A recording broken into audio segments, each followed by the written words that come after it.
Na mtazamaji, sekunde za kuhesabu iweze kutimu mwendo wa saa 1 juu ya alama. Wakati huu sasa tunakupa taarifa za upeo wa TV47. Tumekuandalia taarifa tumbi nzima, lakini mwanzo acha nikupe vidokezo. Yajayo kwenye upeo wa TV47.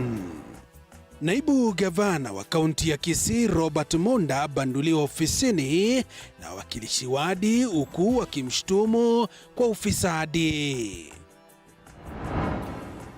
Nikatoka nje nikamwambia hiyo moto waje tuvunje dirisha kwanza, tuzime moto kwanza juu atungeingia. Watoto 3 wafariki dunia baada ya moto kuteketeza nyumba yao katika eneo la Ikolomani, kaunti ya Kakamega. Sasa bwana Salva Kiir amekubali. Sasa hii bara hii yote Afrika Mashariki yote nataka kufyaka. Na kinara wa Azimio Raila Odinga asema safari ya kutua uongozi wa tume ya AU tayari imeng'oa nanga, huku akisisitiza kuwa viongozi wakuu barani Afrika wamemuunga mkono. Na mtazamaji, sasa karibu kwa takriban dakika 30 hivi ni kufahamisha taarifa hizi za upeo wa TV47. Wanakwetu wananiita Joash Onsare, mtafsiri kwenye lugha ya ishara ni Catherine Simaloi. Moja kwa moja ni kwamba watoto 3 wamefariki dunia kwa kuteketea, huku mama yao akiachwa na majeraha mabaya ya moto baada ya godoro walilokuwa wamelalia kushika moto katika kijiji cha Sigalagala, Ikolomani, kaunti ya Kakamega. Na kama Violet Auma anavyoarifu, inakisiwa kuwa huenda watoto hao walifariki dunia kutokana na kukosa hewa. Mkasa huu uliotokea usiku wa kuamkia leo umewaacha wenyeji wa Sigalagala na majonzi baada ya watoto 3 wa familia moja kuaga dunia, huku mama yao akiuguza majeraha mabaya ya moto katika chumba cha wagonjwa mahututi katika hospitali ya rufaa ya Kakamega. Kasikia masauti kusema saidie. Tukaamka tukakuja tukapata moto inawaka kwa jirani na moshi inapitia kwa hiyo ventilation. Na tukajaribu sasa kubomoa dirisha ndio tuweze kuzima huo moto. Tulipojaribu kufungua, kwa sababu walikuwa wamejifungia ndani, tulipata kwamba kafuli alikuwa amefungia mlango na chini na kafuli. Askari walikuja wakatusaidia, tukawapeleka Kakamega General, of which dipatikana wale watoto 3 walikuwa wameshafariki. Inadaiwa kuwa watatu hao walikuwa wanasoma kutumia mshumaa kando ya godoro walikuwa wamelalia baada ya umeme kupotea, na huenda mshumaa huo ndio chanzo cha moto huo. Ingia nikawapata mama bado anapumua kidogo. Anapumua lakini kwa ile nguvu ana struggle kupumua. Huyu msichana mwingine mdogo alikuwa amejifunika hadi na blanketi kwa kichwa. Kulingana na majirani, waliofariki ni watoto wenye umri wa miaka 7, 9 na miaka 19. Majirani wakiongozwa na Getray Ayuma wanakisia kuwa huenda watoto hao walifariki kutokana na kukosa hewa safi. Watu wenye wanatumia candle, saa ile umemaliza kutumia isime ulale kama umesima. Mara nyingi huwa inasababisha mambo kama haya. Hakuna mtu ameungua, ni mama peke yake amechomeka kidogo kwa mkono ya left. Naibu County Commissioner Ikolomani Geoffrey Mayama amethibitisha kisa hicho, akisema kuwa uchunguzi umeanzishwa kubaini kiini cha kisa hicho. Lakini kwa bahati mbaya wale watoto wakawa wamesemekana wameaga, maybe kuhakisha taa hizi zetu za kawaida ama hata jiko tunalotumia kwa mapishi, tuone kwamba tumezima mioto kabla ya sisi kuenda kwa malazi. Miili ya watatu hao imehifadhiwa katika chumba cha kuhifadhi maiti katika hospitali ya rufaa ya Kakamega. Violet Auma, TV47, Kakamega. Na mtazamaji, ni kisa cha huzuni. Tuangazie taarifa nyingine. Naibu gavana wa kaunti ya Kisii Robert Monda amebanduliwa ofisini na bunge la kaunti hiyo, huku akishutumiwa kwa ufisadi na matumizi mabaya ya ofisi. Wawakilishi wadi 53 wamepiga kura kumtimua Monda ikilinganishwa na wawakilishi wadi 15 pekee waliomtetea Monda. Na kama anavyotuarifu mwanahabari wetu Kisewa Emory, macho yote sasa yameelekezwa katika bunge la Seneti kuona iwapo Monda atanusurika au la. Naibu gavana wa kaunti ya Kisii, Robert Monda, amebanduliwa ofisini na wawakilishi wadi wa kaunti hiyo. Wawakilishi 53 walipitisha hoja ya kumbandua, huku wawakilishi wadi 15 wakipinga hoja hiyo. I now declare that the Deputy Governor of Kisii County Government, His Excellency Honorable Dr. Robert Monda, has been removed from office by the Kisii County Assembly by way of impeachment. Really surprised. It would seem like what the voting pattern that eventually occurred after arguments, discussions, presentations for over 7 hours ended up being what exactly would seem to have been the likely event that would have happened within the first 10 minutes of the process. Being that it would seem everybody came with a fixed mind, especially on the other side. Monda anatuhumiwa kwa kuendeleza ufisadi kaunti hiyo, huku akidaiwa kuchukua hongo ya $800,000 ili amsaidie mkazi mmoja wa kaunti ya Kisii apate kazi katika kampuni ya maji ya majitaka ya Gwasco. Lakini kazi hiyo haikupatikana na hilo lilipelekea aliyepaswa kuajiriwa kunungunika.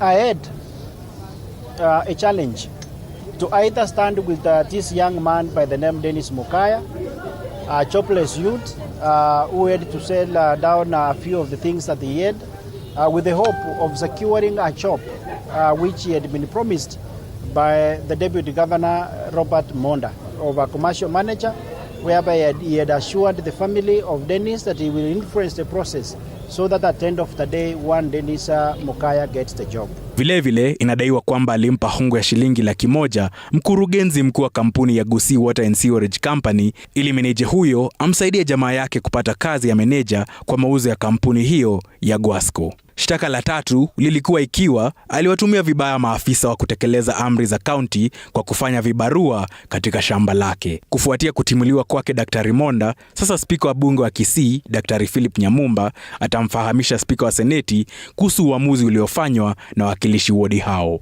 Ikiwa maseneta wataridhishwa na uamuzi wa wawakilishi wodi hao, basi Daktari Monda atapoteza wadhifa wake, na ikiwa seneti itamuokoa, atarejea kuhudumu katika kiti chake. Kisewa Emory, TV47.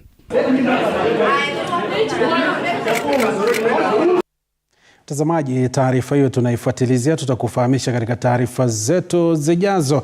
Tuangazie taarifa nyingine. Sasa imebainika kuwa idadi ya Wakenya wanaozidi kunenepa kwa njia isiyofaa inazidi kuongezeka. Kulingana na Wizara ya Afya, idadi ya walionenepa imeongezeka kutoka 28% mwaka 2003 hadi 45% mwaka 2022. Na kama anavyoarifu mwanahabari wetu Elizabeth Atieno, ongezeko hili limedaiwa kusababishwa na kukula vyakula visivyo na virutubisho kama vitafunio, vibanzi na kadhalika. Idadi ya Wakenya wanaozidi kunenepa imeongezeka maradufu. Kwa sasa zaidi ya 40% ya wanawake walio kati ya umri wa miaka 20 na 49 wana tatizo la kunenepa kupita kiasi, huku kaunti za Kirinyaga, Nyeri, Murang'a, Nairobi, Nyandarua na Kiambu zikiongoza. The entire population is above 25%, almost 40 counties. The overweight obesity burden is above 25%, but Kirinyaga takes the lead. Shirika la Afya Duniani limetabiri kuwa ifikapo mwaka 2035 zaidi ya watu bilioni 4 ulimwenguni watakuwa na tatizo la unene iwapo mikakati dhabiti haitachukuliwa kudhibiti hali hii. We also cannot forget the increasing burden of obesity, plus its resultant non-communicable diseases such as diabetes and hypertension. Tatizo la mwili kunenepa kupita kiasi inashuhudiwa sana kati ya watoto, huku ikikadiriwa kuwa ifikapo mwaka huo wa 2035 wasichana milioni 2.8 na wavulana milioni 175 walio kati ya umri wa miaka 5 na 19 watakuwa na tatizo la unene ulimwenguni. Ensuring food safety. Really, I would say food processing is what Kenya needs, and this is what will drive us to food and nutrition security. Kwa sasa taifa la Kenya linakumbwa na si tatizo la unene pekee, bali hata upungufu wa lishe na upungufu wa virutubisho, yani micronutrient deficiency. But it depicts the country as really burdened by micronutrient deficiencies, and mostly looking at vitamin A, iron and iodine. And for your information, at by that survey of 2011, hoping things have improved, we had a zinc deficiency standing at 70%. Asilimia 45 ya vifo vya watoto ulimwenguni ni kufuatia upungufu wa lishe. Athari za tatizo hili zinaathiri pakubwa uchumi wa taifa. Kwa mujibu wa Wizara ya Afya, mwaka 2014 pekee, taifa la Kenya lilipoteza jumla ya shilingi bilioni 373 katika idara mbalimbali kufuatia tatizo la upungufu wa lishe. Over 400 public health officers have been trained and accredited for aflatoxin management. In response to climate change, WFP also supports the adoption of biofortified foods in arid counties, facilitating dietary diversification. Ripoti hii ilitolewa na kitengo cha lishe katika Wizara ya Afya wakati wa kilele cha 3 cha ustawishaji chakula hapa jijini Nairobi. Elizabeth Atieno, TV47, Nairobi.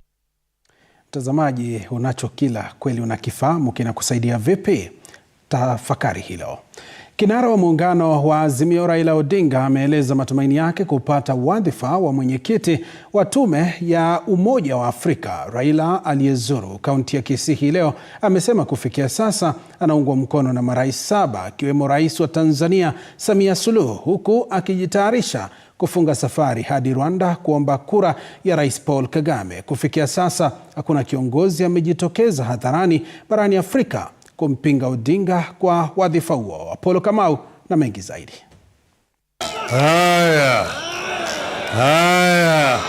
Ikiwa ni siku ya 3 baada ya kikao chake na marais William Ruto na Yoweri Museveni wa Uganda, kinara wa Azimio Raila Odinga leo ameweka bayana hatua anazopiga katika safari yake ya kupiga kambi katika jiji la Addis Ababa, Ethiopia, kama mwenyekiti wa tume ya Muungano wa Afrika. Kabisa baba.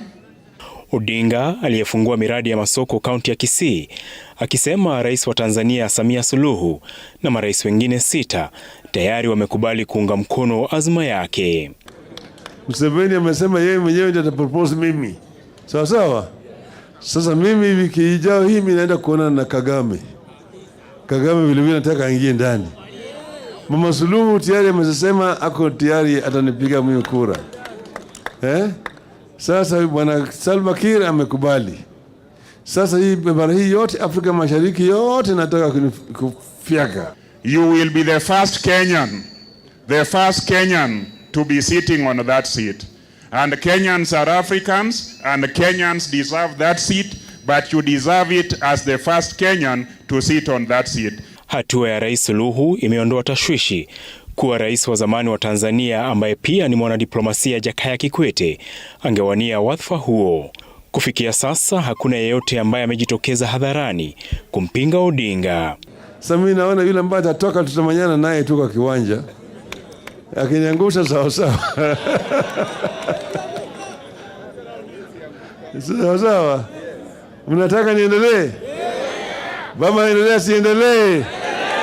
Odinga vilevile akiongea na rais wa Afrika Kusini Cyril Ramaphosa, huku akijiandaa kusafiri hadi Rwanda wiki ijayo kukutana na Rais Paul Kagame. Odinga aliyefungua miradi ya masoko katika kaunti ya Kisii vilevile akituliza hofu za wapinzani wake iwapo atapata wadhifa huo. Nikienda Addis Ababa hapa ni saa 2 tu na ndege. Nalala hapa Kisii, asubuhi natoka na ndege, saa 4 nimefika kule, nafanya kazi. Siku Friday mimi narudi. Sasa hapo siku ya Jumanne, waziri mwenye mamlaka Musalia Mudavadi alikutana na aliyekuwa waziri wa michezo Amina Mohamed ambaye mwaka 2017 aliwania wadhifa huo wa mwenyekiti, lakini akapoteza kwa Msafaki wa Chad ambaye muhula wake unakamilika mwezi Februari mwaka ujao. Apol Kamau, TV47. Na mtazamaji, taarifa yake Apollo Kamau ndo ambayo inatupeleka kwenye mapumziko mafupi. Tutakuwa tunarejea na mengi zaidi. Muhimu, endelea kuganda nasi.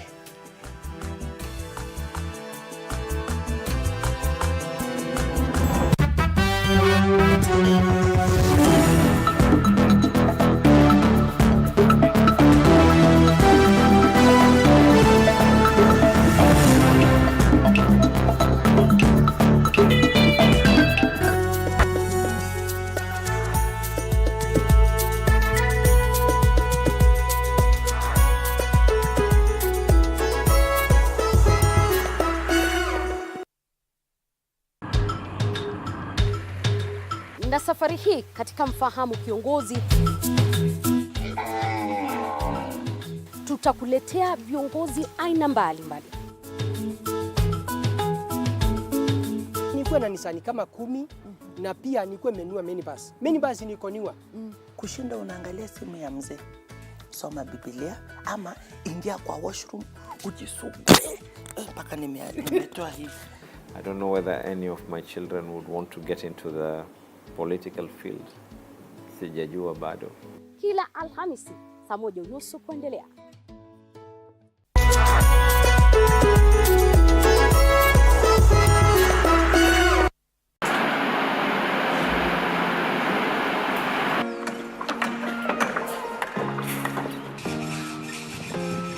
Join us on a journey through the concrete jungles and rising skylines, where every beam, every nail tells a story of progress and vision. In every aspect of life, you have to look at several dynamics. From groundbreaking. Nowadays with the tech, you can check on different websites or you check online and you can see some inspiration. So at least that one would be a direction already.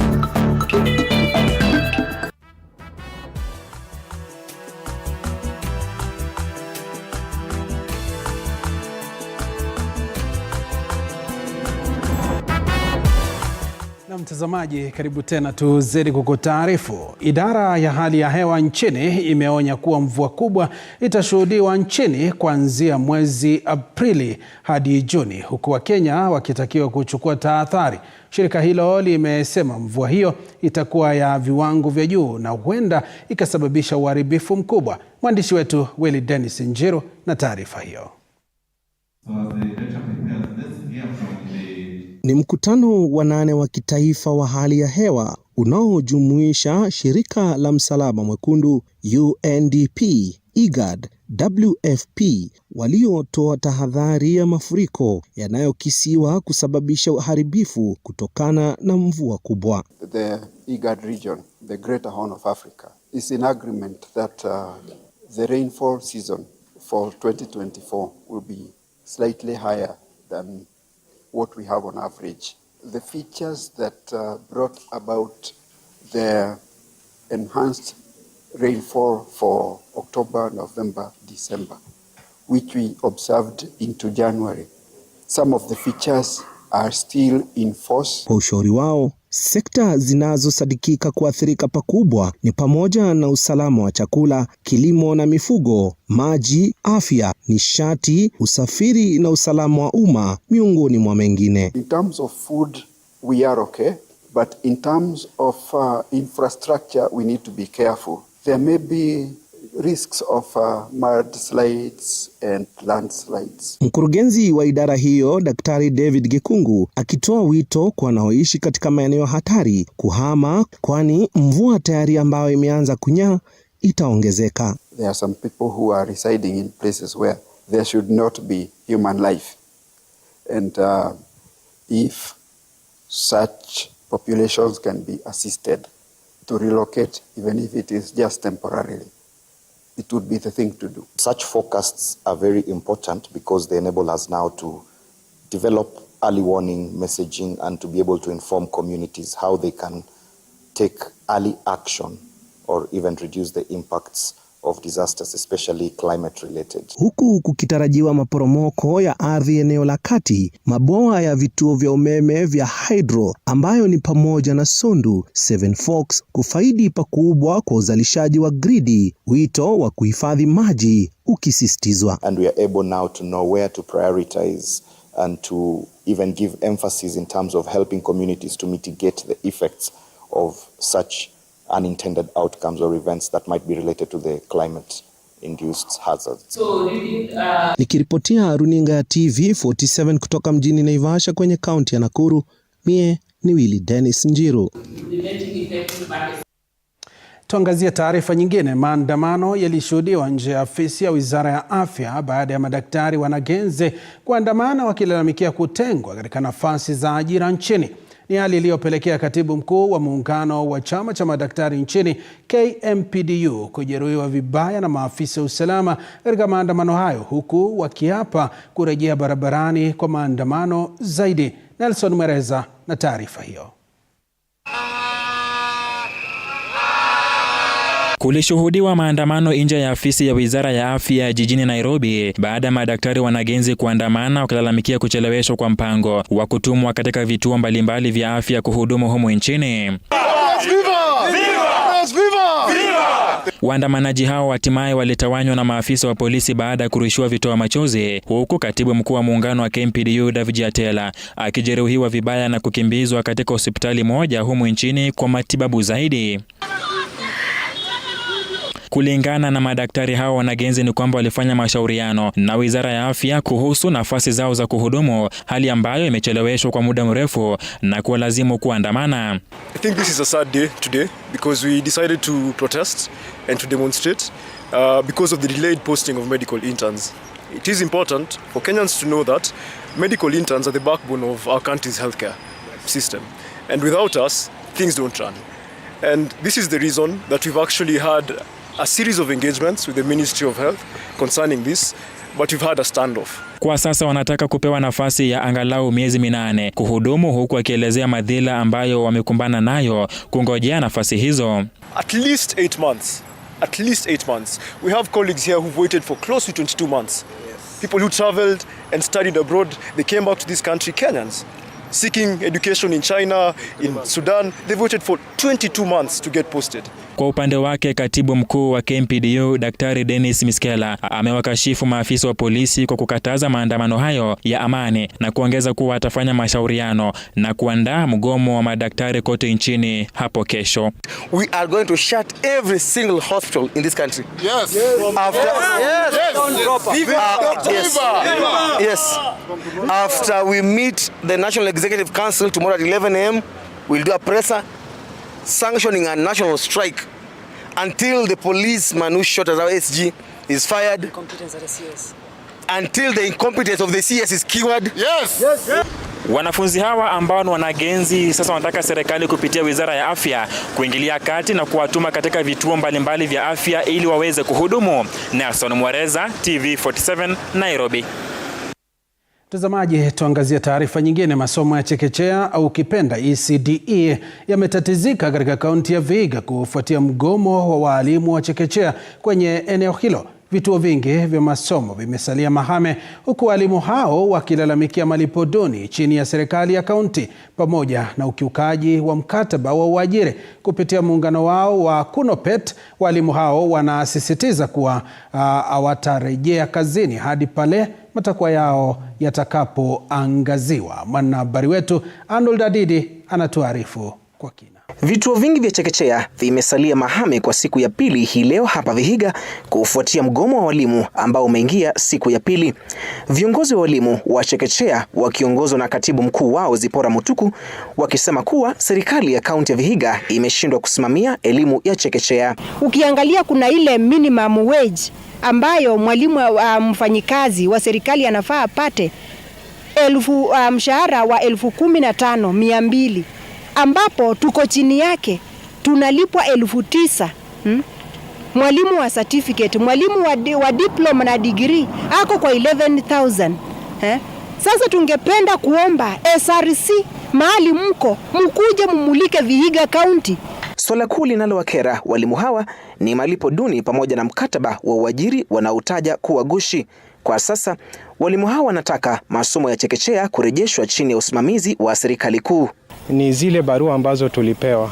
Hizo barua hazina job group na tunashindwa ilikuwa aji, na tungependa kwamba hizo barua ziweze kurekebishwa. Walimu magovernors wanakatalia walimu wa chekechea. ECD teachers mnatukatalia na mmeshindwa kutulipa. Kwanza mstari wa kwanza Vihiga, ikiwa mstari wa kwanza mnafaa mtuachilie with immediate effect kwa sababu mmechoshwa na sisi, hamtaki kutulipa. Wazazi tuliozungumza nao wameeleza kukerwa na mgomo huo, huku wakimtaka gavana wa kaunti ya Vihiga Daktari Wilbur Otichilo kulishughulikia suala hilo kwa dharura. Awali, walimu hao walitoa notisi ya siku 7 kwa serikali ya kaunti kuhusu mgomo wao. Hata hivyo, hadi kufikia leo hakuna afisa yeyote wa serikali ya kaunti aliyetoa taarifa kuhusu mgomo huo. Nimeona watoto kwa siku 2 wako nyumbani. Watoto wakiwa pale nyumbani hawako safe, lakini watoto wakiwa shuleni wako safe.